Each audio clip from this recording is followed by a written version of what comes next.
Kurt Russell. He was never built by applause.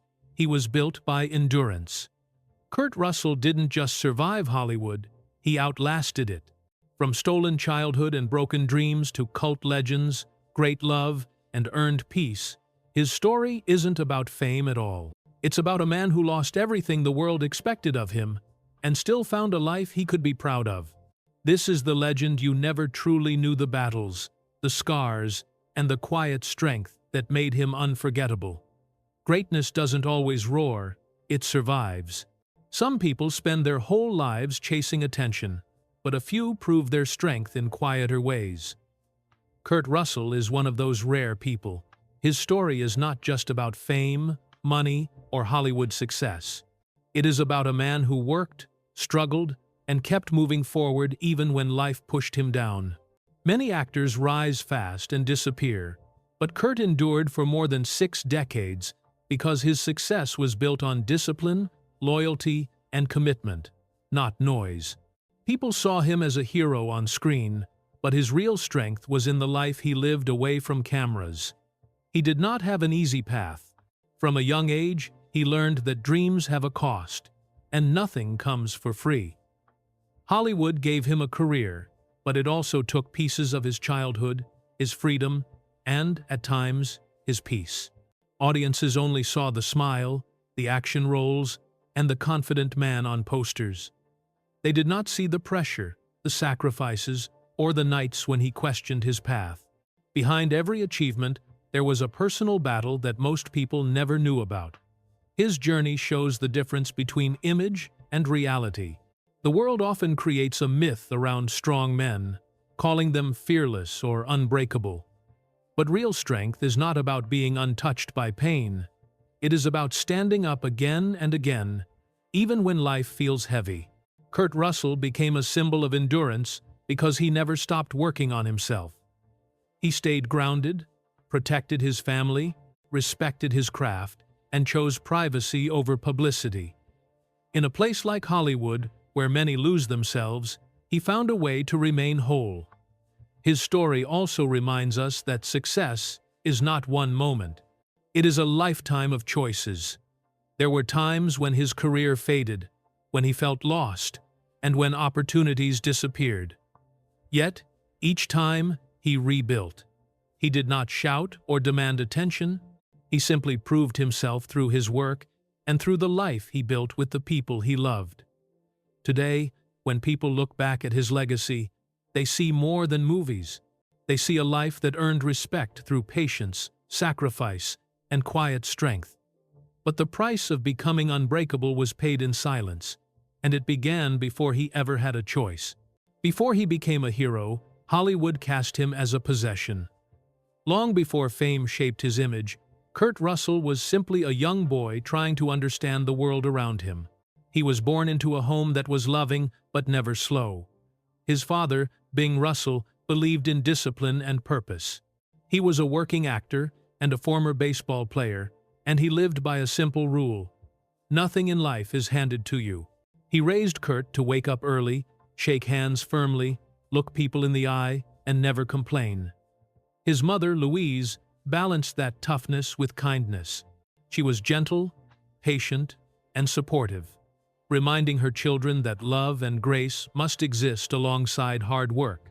Together, they gave Kurt stability, but they also unknowingly placed him on a path that would take away the simple joys of being a child. Kurt's childhood moved quickly.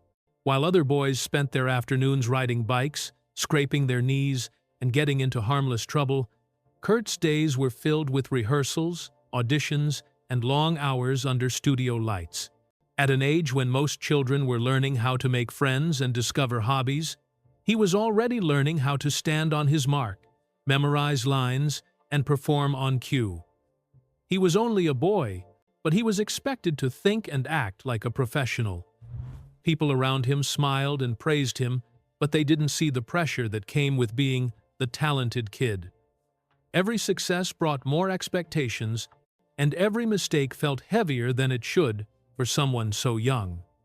Acting wasn't a choice for him at first. It was an opportunity that kept growing, and with each role, The normal parts of childhood slipped away. He had school, but he never really experienced the rhythm of a school life. There were no slow summers, no lazy weekends, no long days of doing nothing. If a phone call came for a part, everything else stopped. His schedule belonged to studios, directors, and shooting calendars. He smiled for cameras and played roles that made millions of people happy. But the more he was seen by the world, the less he got to live life as an ordinary kid. By the time he turned 11, Kurt was no longer just another young actor. He became one of the most promising child performers in America. Walt Disney Studios saw something in him that they believed could last for decades. Walt Disney himself liked Kurt's steady nature and his ability to stay relaxed in front of cameras. This led to a major contract that most young actors could only dream of. For Disney, it was a victory. For Kurt, it was a cage built out of opportunity. The contract brought him steady work, fame, recognition, and money. But it also tightened the walls around his childhood. From that moment, he wasn't just acting, he belonged to a machine larger than himself. Working for Disney meant he had to be responsible, charming, and prepared at all times. There was no room for bad moods, mistakes, or the emotional swings that are natural in children. He was being shaped into a product, polished for public consumption. Adults made decisions for him, and everyone expected him to be grateful. People assumed he was lucky, but luck can feel heavy when it comes without freedom. He once said, later in life, that Disney gave him everything except the chance to be a kid. He didn't hate his work, but he missed the ability to choose who he wanted to be. The spotlight also changed the way people treated him. Some admired him for his talent, but others treated him like an object, something valuable to be used, not someone to be understood. He learned to smile on cue and hide any discomfort because showing weakness wasn't allowed. When cameras turned off, the silence felt strange and empty. He couldn't join regular activities or make close friendships easily because his life was scheduled and monitored. The world saw a rising star, but he felt the quiet cost of being owned by an industry. At home, Bing continued to push discipline, reminding Kurt that hard work was the only way to survive. Louise continued to offer emotional shelter, but even she couldn't slow down the pace of fame. Kurt loved his parents deeply, but he also wished at times that he could escape the attention and live like the other boys he saw playing outside. His childhood became a series of professional steps instead of natural memories. That loneliness never fully left him. It shaped the man he would become, teaching him early that freedom is more valuable than applause. As the years passed, the Disney image grew stronger, and the boy inside it grew quieter. Kurt was admired, successful, and recognizable across America. Yet he didn't feel in control of his own life. That was the first lesson Hollywood carved into him. You can be loved by millions and still feel unseen. What the world called success, he experienced as sacrifice. And this sacrifice was only the beginning. But beneath those bright studio lamps, a storm was already forming, one that would soon rip away the only dream he truly wanted for himself. Sometimes, the dream that saves you becomes the one that destroys you. For Kurt Russell, that dream was baseball. While acting gave him money and fame, baseball gave him something far more personal. It gave him freedom. On a baseball field, there were no cameras, no scripts, no adults telling him who to be. There was only the sun, the dirt, the glove in his hand, and the rush of competition. Baseball became his escape from the life that was chosen for him. It was the one place where he felt like a normal boy, where he could sweat, laugh, fail, improve, and belong to a team instead of an industry. As he grew older, that love for the game only got stronger. Baseball wasn't just a hobby, it was his rebellion. Acting represented pressure, baseball represented choice. When Hollywood expected him to continue building on his Disney image, Kurt quietly held a different dream in his heart. He did not want to spend his life as the former child star or Disney's boy. He wanted to write his own story, on his own field, with his own rules, and he believed baseball was the way out. By the time he reached his late teens, Kurt decided to chase that dream with full commitment. He joined the minor league system, working hard and proving that he wasn't just another actor pretending to be an athlete. Coaches respected his work ethic. Teammates liked him because he earned his place instead of expecting special treatment.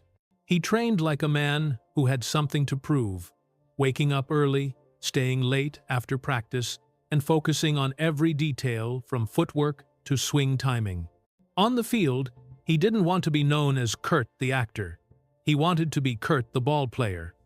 For a while, the dream felt real. He played in the California Angels minor league organization and began climbing step by step. He was strong, fast, and sharp. And more importantly, he was happy. There were no red carpets or interviews, just the long bus rides, dusty diamonds, cheap hotel rooms, and the pure joy of competing. These were not the glamorous moments of his life, but they were the moments he cherished. They made him feel alive, in a way acting it never did. Baseball also became his identity. When people asked what he wanted to do with his future, he didn't talk about winning awards or starring in big films. He talked about making it as a professional ball player. He believed in his path so deeply that he saw acting as a backup plan, not the main road. This stage of his life showed how badly he wanted ownership of his destiny. Acting was something he was pushed into. Baseball was something he chose with his whole heart. Then, in a single moment, everything changed. During a game, Kurt made a strong throw from second base, a throw he had made 1,000 times. But on this day, something went wrong. As he released the ball, he felt a sudden, sharp pop in his shoulder. At first, he tried to hide the pain and play through it. But within minutes, his arm grew weak, and the pain spread like fire. He knew something was terribly wrong. What he didn't know was that this moment would end the dream he had built his life around. Doctors soon gave him the news he feared most. He had torn his rotator cuff. For most athletes, especially at that time, this type of injury was almost impossible to fully recover from. His throwing arm, the key to his future, would never be the same. The decision was final. His baseball career was over. One moment had destroyed years of work, hope, and identity. The emotional impact hit harder than the physical pain. Kurt wasn't just losing a sport. He was losing the life he wanted. He was losing the one place where he felt free. After the injury, he sat alone in locker rooms long after teammates had gone home, staring at his glove and thinking about everything he had worked for. The field that once felt like home now felt like a reminder of failure. He struggled quietly because he didn't want pity, but inside, he was broken. There are moments that force a person to grow up faster than they are ready. This was that moment for Kurt Russell. For the first time, he had to face the future he did not choose. Acting, the path he tried to escape, was suddenly the only path left. Baseball had saved him from Hollywood, and now baseball had pushed him back to it. The loss of his dream changed him. It made him tougher, but also more guarded. It taught him that life can take away the things you love without warning. He would carry that lesson with him for the rest of his life. With his dream shattered in a single pop, he stood at a crossroads with nothing left except the spotlight he no longer wanted. The world loves its heroes until it outgrows them. When Kurt Russell returned to Hollywood after his baseball dream collapsed, he walked into an industry that no longer saw value in him. People still remembered the bright young boy from Disney, but they did not know what to do with the grown man he had become. Casting directors saw him as a child actor who had aged, not as a serious performer. He was too old to play the cute roles that made him famous, and too unknown to compete for mature roles that demanded depth. Hollywood had placed him in a box, and that box was now closing in on him. This period was painful and confusing. He had lost his sport, and now he was losing his place in film. His name was still recognized, but recognition without opportunity felt empty. He went to auditions where directors smiled politely, but were already convinced he was not the right fit. Some said he was too clean. Others said he didn't have the edge audiences now wanted. Hollywood was changing, and it wanted darker, grittier faces, faces that did not remind people of children's movies. Kurt could feel the industry moving on without him. Work became rare. Instead of feature films, he was offered small television appearances and low-paying roles with no future. He took what he could, not out of pride, but out of survival. Acting was no longer a career. It was a way to pay bills. The financial pressure grew heavier. The confidence he once had began to fade.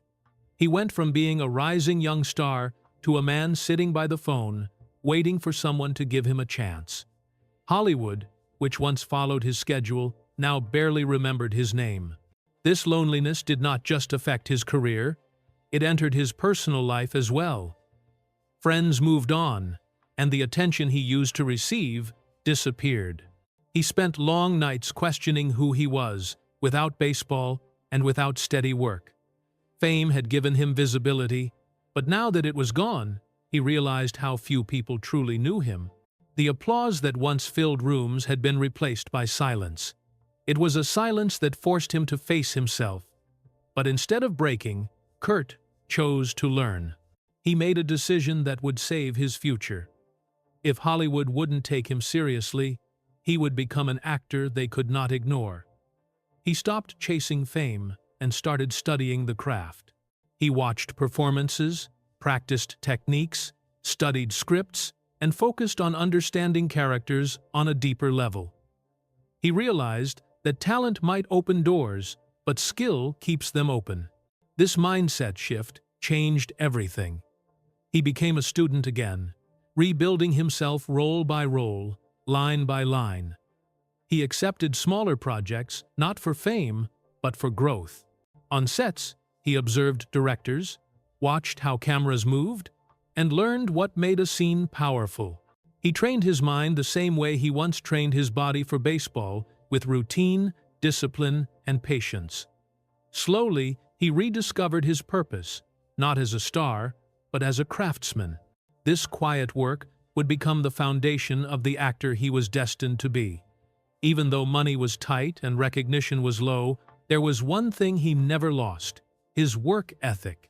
He refused to quit, even when quitting would have been easier. Those years of rejection, struggle, and financial stress shaped his character. They humbled him, but they also sharpened him. He learned that real success is not built during applause, but during the years, when no one is watching. What he didn't know was that this difficult season was preparing him for a moment that would change everything.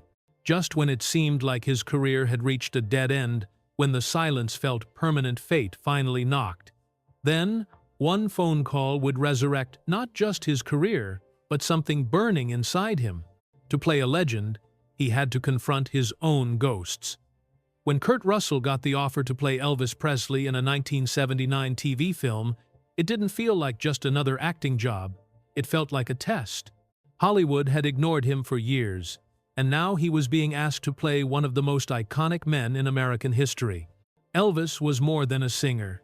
He was a symbol, a myth, and a memory that millions still held close to their hearts. If Kurt failed, he would be remembered forever as the actor who couldn't live up to a legend. But if he succeeded, he would have a chance to escape the shadow of his child star past. The risk was enormous, but so was the opportunity.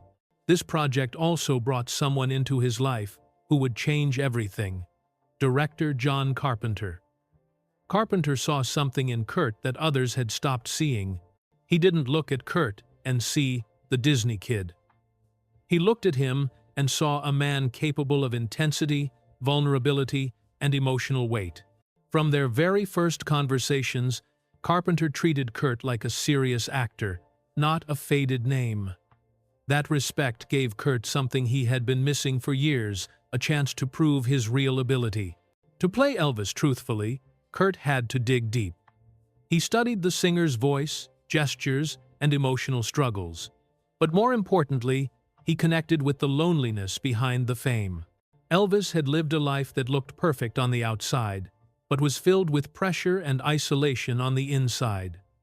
Kurt understood that feeling. He knew what it was like to be adored publicly and yet feel trapped privately. In many ways, playing Elvis forced him to face the pain he carried from his own childhood under the spotlight. The filming process pushed Kurt harder than anything he had done before. He didn't want to imitate Elvis. He wanted to understand him. There were nights he stayed awake, studying old footage, and mornings when he walked onto the set, determined to deliver something honest. Slowly, the performance became personal. It wasn't just a role, it was a breakthrough. The boy who once lived under Hollywood's control was now showing Hollywood who he really was. When the film aired, the reaction shocked everyone. Audiences connected deeply with the performance. Critics praised his work, calling it emotional, believable, and unexpectedly powerful. Kurt wasn't just back, he was reborn. His portrayal earned him an Emmy nomination and renewed respect throughout the industry. Suddenly, the same Hollywood that once rejected him began to look at him differently. He was no longer seen as the kid from Disney.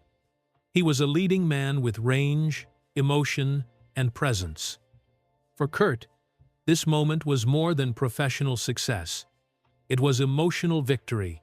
He had carried years of doubt, struggle, and rejection, and now he finally felt seen for his real talent. The Elvis role gave him back his confidence and helped him reclaim his identity. It reminded him that he wasn't finished, that he had something unique to offer.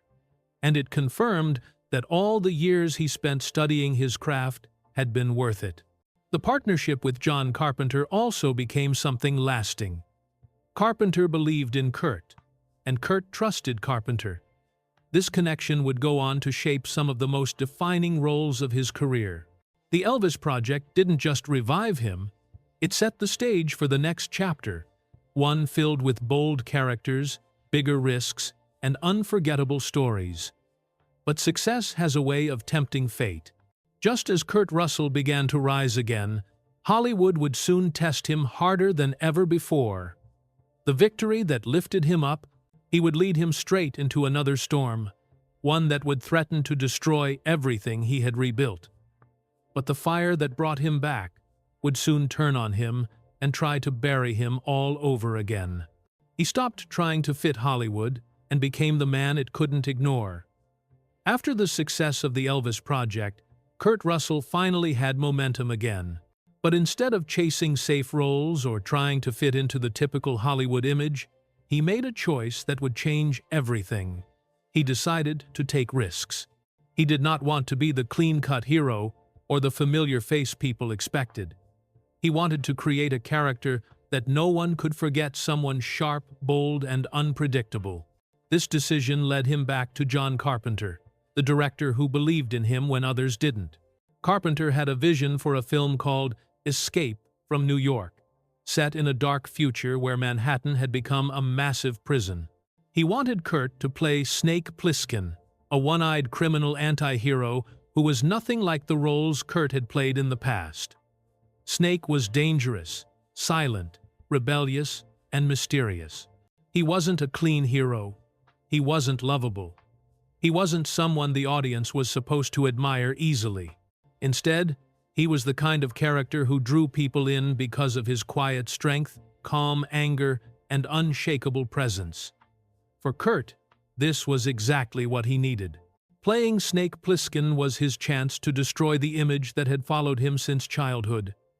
He changed his voice, changed his posture, and changed his energy. He wanted to disappear into Snake so completely that audiences would forget about the boy he once was. He worked hard to bring edge, grit, and attitude to the role. He believed that heroes didn't always have to smile or make speeches. Sometimes, a hero could be a silent fighter who simply refuses to lose. When Escape from New York was released in 1981, it surprised a lot of people. Critics didn't fully understand it at first, but audiences responded. They had never seen Kurt like this. The film slowly built a loyal fan base, and Snake Plissken became a cult favorite.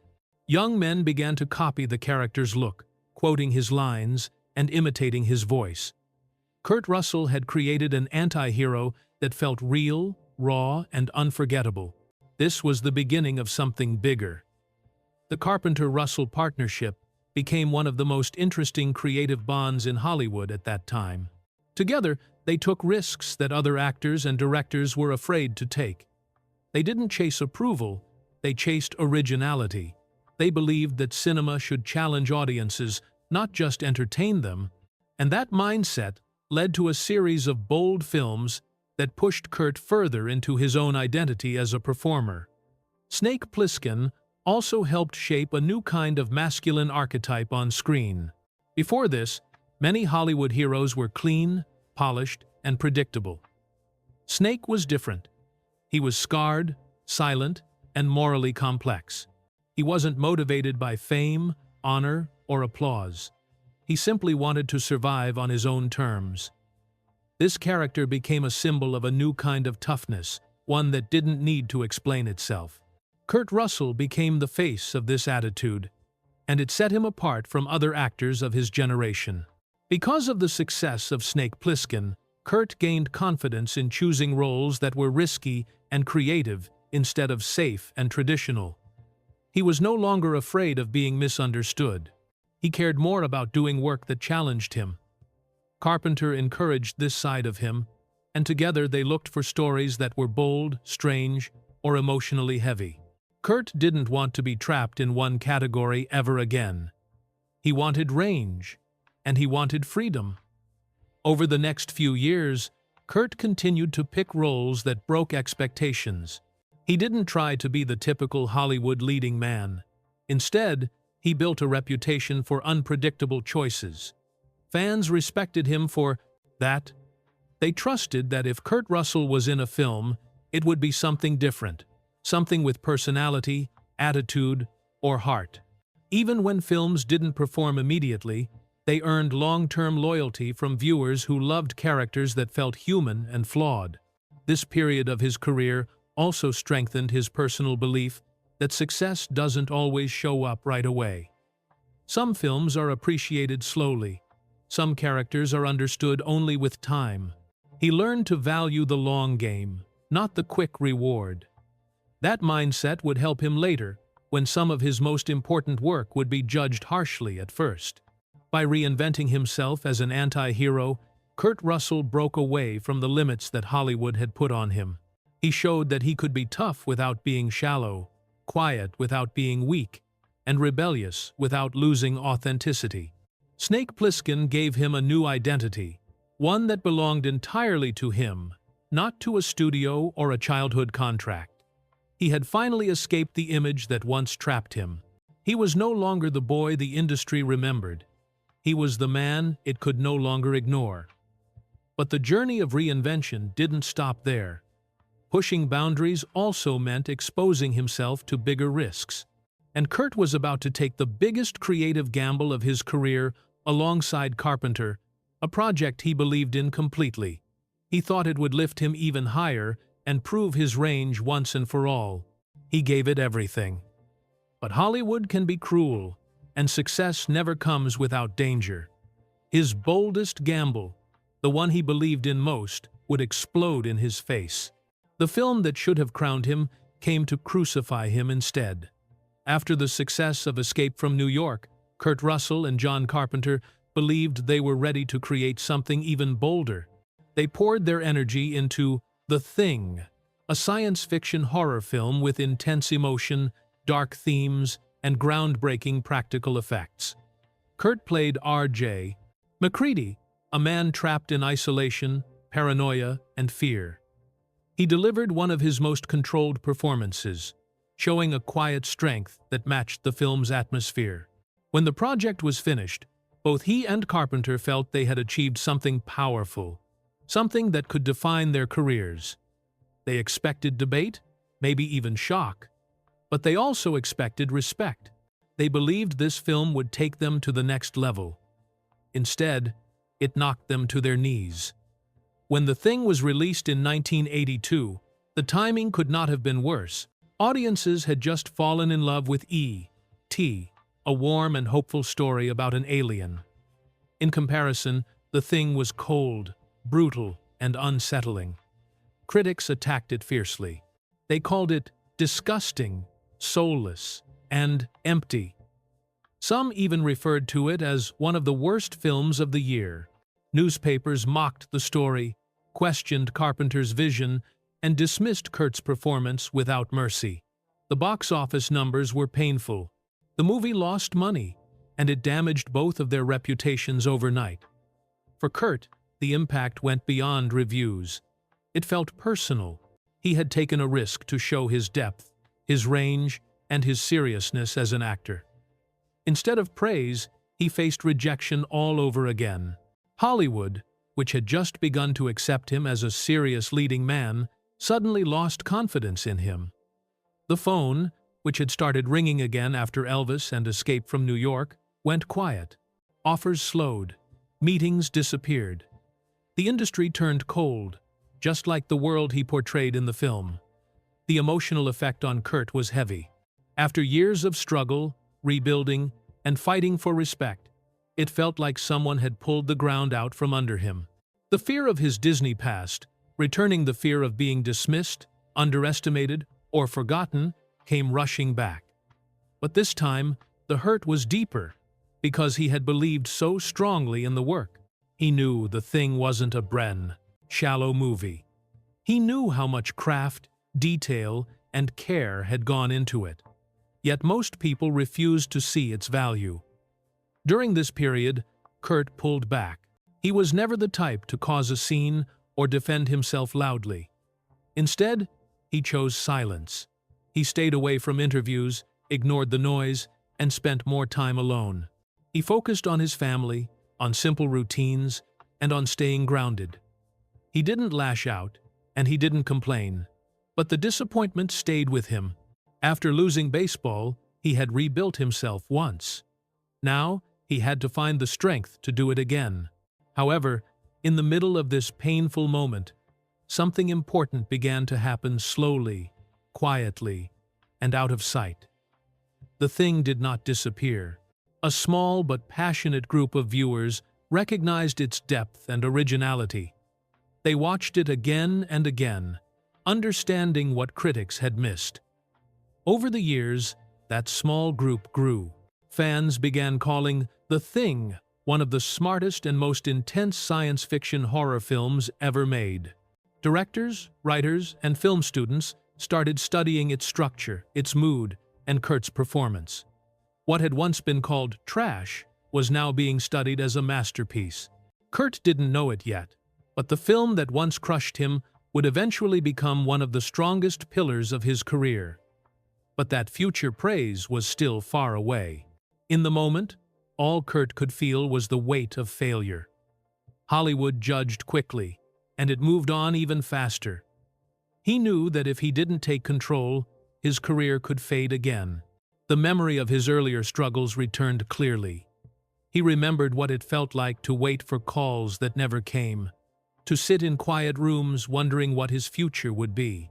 He had once escaped that fate by fighting, by working, and by refusing to quit. Now, he would have to make that choice again. The rejection of The Thing became a turning point. Instead of letting it destroy him, he chose to use it as fuel.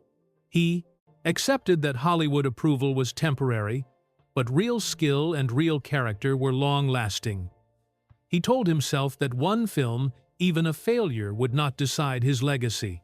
This mindset would guide him into the next phase of his career, where he would rebuild yet again, this time even smarter and even stronger. Hollywood walked away, but he refused to fall a second time. When Hollywood stopped believing in him, he believed harder. After the pain and disappointment of The Thing, Kurt Russell refused to surrender. He stayed patient, took roles that challenged him, and let his work speak for itself. Slowly, the momentum returned.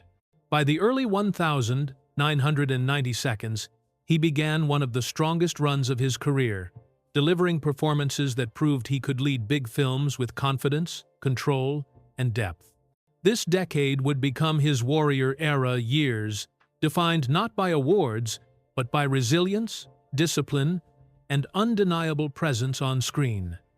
His 1,990 seconds rise began with films like Backdraft. It was a demanding production about firefighters, filled with danger, heavy themes, and intense stunts. Kurt stepped into the role with seriousness and focus.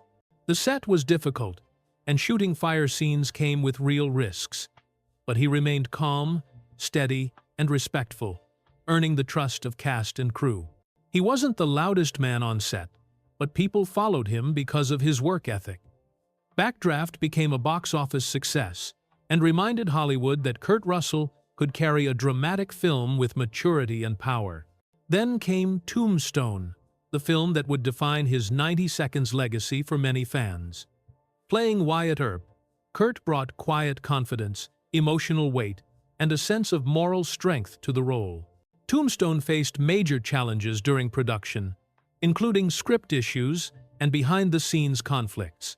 Many people don't realize how close the film came to falling apart, but Kurt refused to let it fail.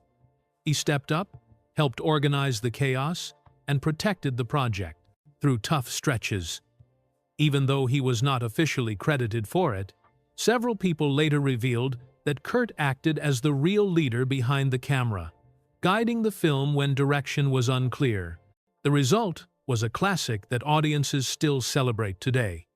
It became one of the defining westerns of its generation, and Wyatt Earp became one of Kurt's most admired performances. Shortly after, he continued his streak with Stargate, a film that blended science fiction, mystery, and adventure. Kurt approached this role differently, showing emotional restraint and internal conflict instead of pure toughness. The movie connected with audiences worldwide and became a major hit, eventually inspiring an entire franchise. Once again, Kurt proved he could anchor a film that would stand the test of time. He was not tied to one genre. He could shift from westerns to sci-fi to drama and still deliver believable, grounded characters.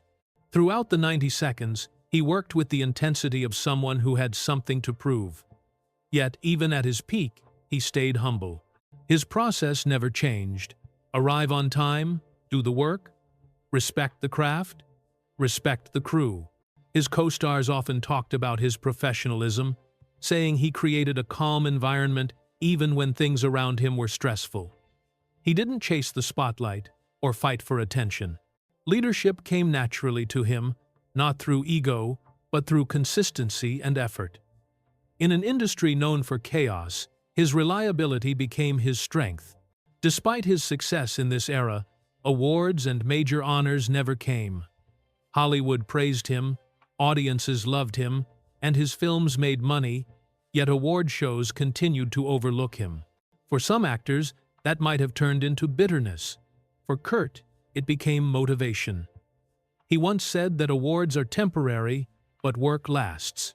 He believed that the true measure of an actor was not a trophy, but the connection with audiences and the respect earned from peers. In that sense, he was rich in ways that awards could never measure. The 1,990 seconds also shaped the version of Kurt Russell that people admire today. A man who didn't break under pressure, who rebuilt himself after failure, and who stayed steady even when Hollywood tried to move past him. Each role added to his legacy, and each challenge made him stronger. He was no longer trying to escape his past or prove his worth to others. Instead, he worked for something deeper: personal pride, family stability, and the satisfaction of knowing he gave everything to his craft. This era should have been simple success, respect, and career stability, but life has its own balance. Just as Kurt was reaching new professional heights, life was preparing a personal test that would shake him in ways the audience would never see. Because even at your strongest, the heart remembers its wounds, and sometimes success arrives at the same door as pain. He had conquered Hollywood's doubt, but the next battle would not be fought on a set or in a studio. It would be fought inside his own life, with people he loved and could not afford to lose. But even in triumph, the heart pays its debts, and his first great heartbreak was waiting. He lost a marriage, but found a lifetime. During the same years, Kurt Russell was rebuilding his career on screen.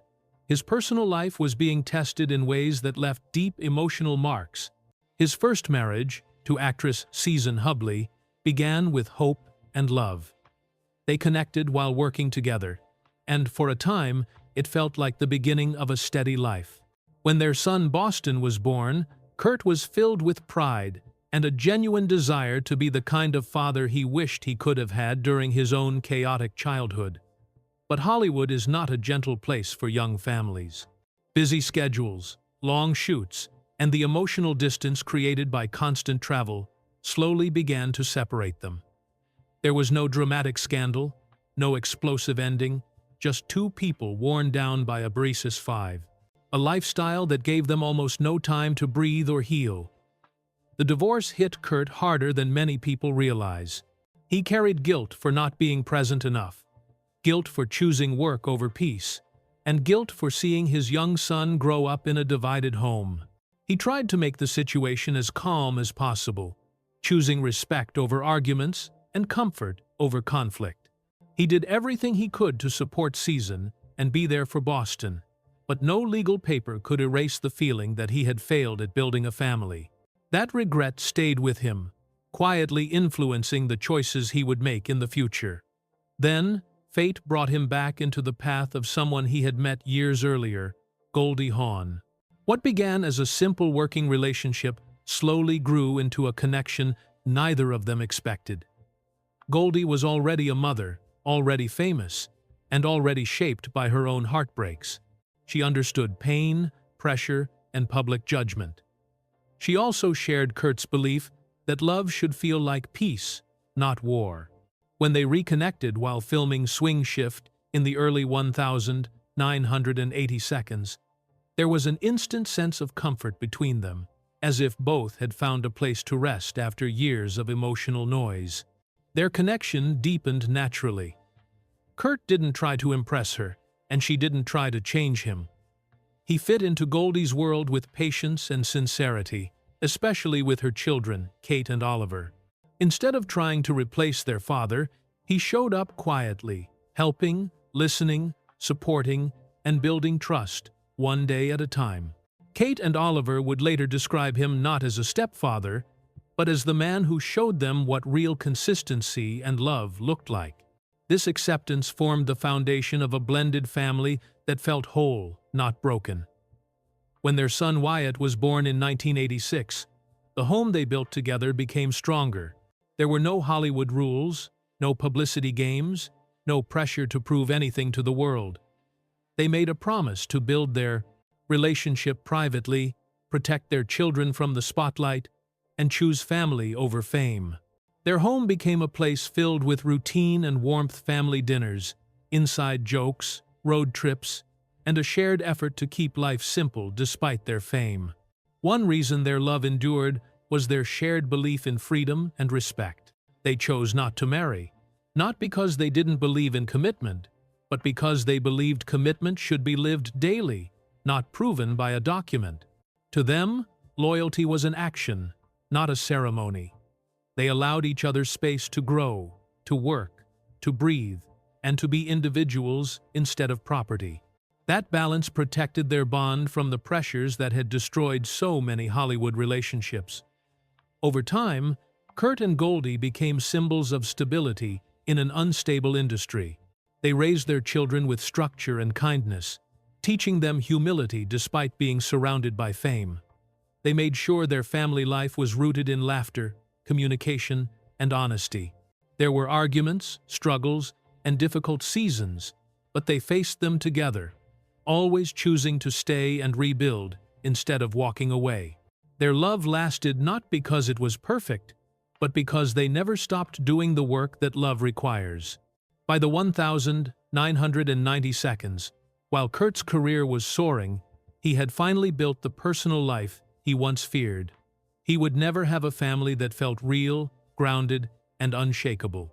He had lost one home, but he created another, stronger one with Goldie and their children. This time, he protected it fiercely. He showed up. He stayed present. He made sure that career and success would never again cost him the people he loved. But life does not reward without testing. The family he worked so hard to build would soon face challenges no spotlight could soften. Even the strongest homes can be shaken by time, loss, and fate. Together, they built a fortress of love, but fate wasn't finished testing him. The strongest men break where no one can see. As Kurt Russell moved through the most successful years of his career and built a stable family, real life reminded him that time does not pause for anyone. The man who had survived rejection, injury, and public criticism now had to face something far more personal. The slow, painful goodbye to the two people who shaped his entire foundation. Losing a career is one kind of pain. Losing parents is another. It reaches deeper, because it pulls at the history of who you are. His father, Bing Russell, was more than a parent. He was Kurt's model of discipline, toughness, and resilience. Bing had taught him to stand tall, to work hard, and to never rely on anyone else to build his future. When Bing became sick, Kurt watched a man who had once been so strong slowly weaken. Even though they didn't speak about emotions often, their bond was powerful. Bing had been the voice in Kurt's head throughout his life, guiding him even when they were apart. When his father passed away, Kurt felt something inside him go quiet. He did not break down publicly, and he did not ask for sympathy. Instead, he grieved in private, the same way he had survived earlier storms silently. Not long after, he had to face another loss. This time, his mother, Louise. Her presence had always been the softer side of his world. She was gentle, understanding, and steady. If Bing gave Kurt discipline, Louise gave him balance. Losing her felt different. It was not the sharp pain of shock, but a slow, deep sadness. Her passing marked the end of his original home, the home that existed before cameras, studios, and fame. With both parents gone, Kurt felt a shift in himself. No matter how old you are, losing your parents makes you feel like the world has changed shape. These losses forced Kurt to look inward. He had always focused on moving forward, working hard, and staying strong. But grief made him slow down. He began to reflect on what strength really meant. He realized that endurance is not only about pushing through challenges, but also about accepting life's changes without losing yourself. He learned that it is possible to be grateful and heartbroken at the same time. Grief didn't destroy him, but it reshaped him. It made him more present, more patient, and more aware of time. As he aged, Kurt also became more protective of his peace.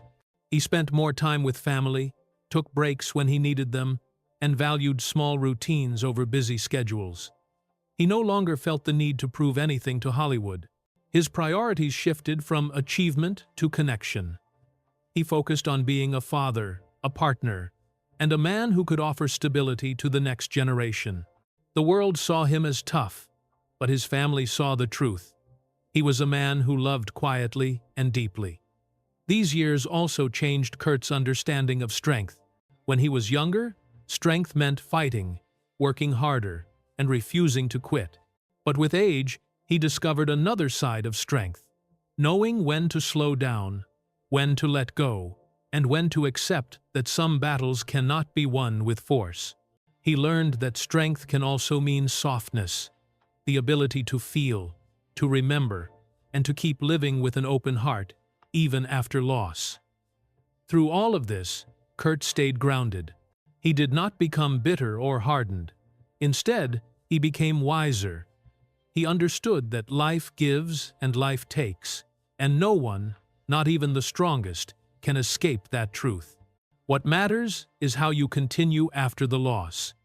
He continued by loving his family, respecting his craft, and choosing peace over noise.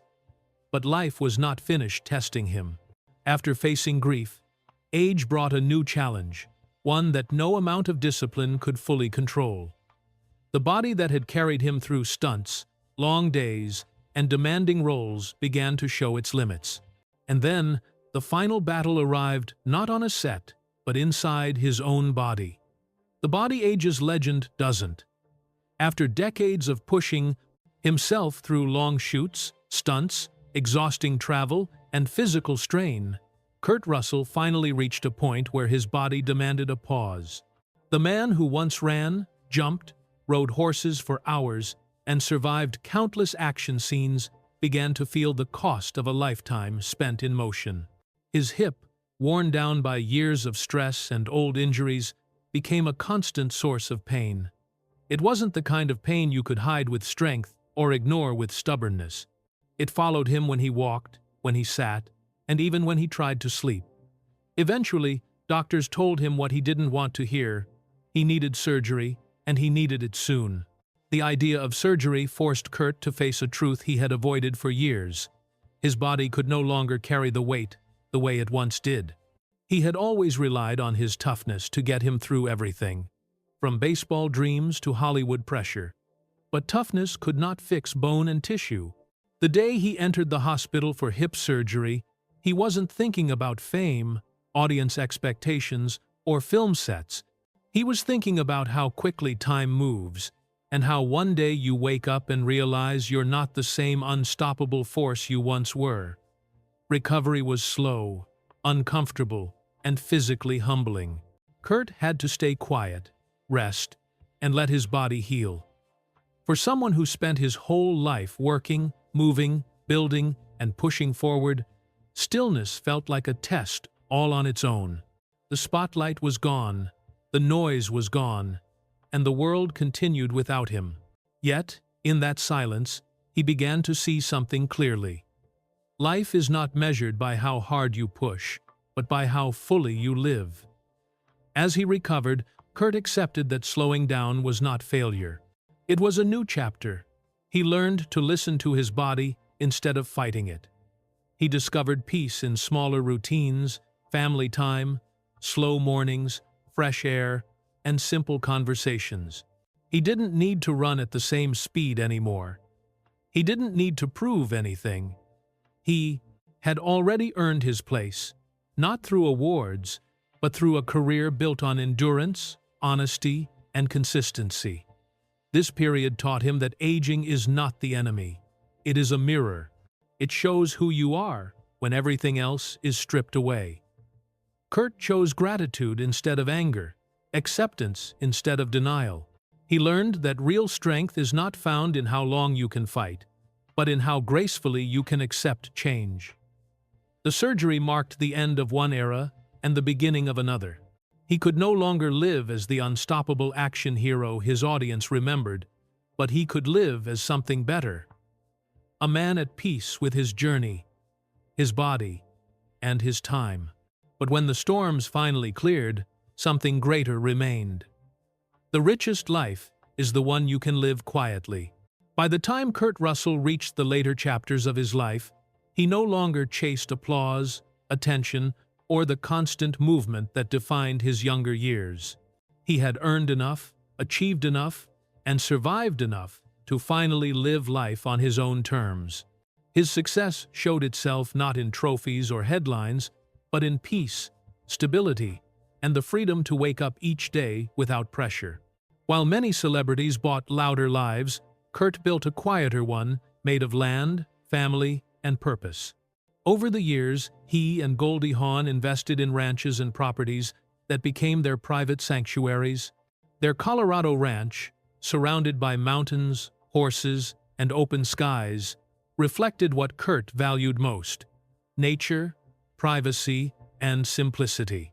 Their home in the Pacific Palisades offered another kind of peace, a place where children, grandchildren, and friends could gather without the chaos of Hollywood. These weren't just investments for profit, they were investments in calm. They represented a life that didn't need glamour to feel full. Financially, Kurt's choices were steady and smart. Instead of chasing every opportunity, he focused on work that mattered to him. His films continued to earn royalties, and his name remained respected enough that studios still valued his presence. But money was never his identity. He knew fortune could disappear and fame could fade, but character and discipline last longer than any contract. His true wealth came from the life he built, the relationships he protected, and the reputation he earned by staying honest in an industry that often rewards the opposite. Kurt and Goldie also gave back in quiet ways. They supported charitable causes, especially those connected to children and mental well-being. Goldie's foundation, which focuses on emotional health and education, became a mission that Kurt supported behind the scenes. He didn't seek credit or publicity for philanthropy. He believed that helping others should come from sincerity, not performance. Their giving reflected their values: protect the young, support families, and bring more kindness into a world that is often harsh. As the years passed, Kurt's film legacy only grew stronger. His work began influencing a new generation of actors and filmmakers who admired his grounded style, his emotional honesty, and his commitment to craft. Movies like The Thing, Tombstone, Escape from New York, and Backdraft found larger audiences through re-releases and streaming. Younger fans discovered his films and appreciated them without the bias of older reviews. In this way, Kurt's legacy aged better than many of his peers. His characters remained memorable because they felt human, not polished. Instead of playing invincible heroes, he played men with flaws, grit, and heart. At home, he also passed on his values. His children and stepchildren often spoke about the example he set. Show up, be consistent, protect your loved ones, and work without complaining. His relationship with Goldie became a symbol of commitment in a world where relationships break quickly. Together, they raised a blended family with unity and respect, proving that love doesn't need a legal stamp to last. To their children, Kurt wasn't a Hollywood icon.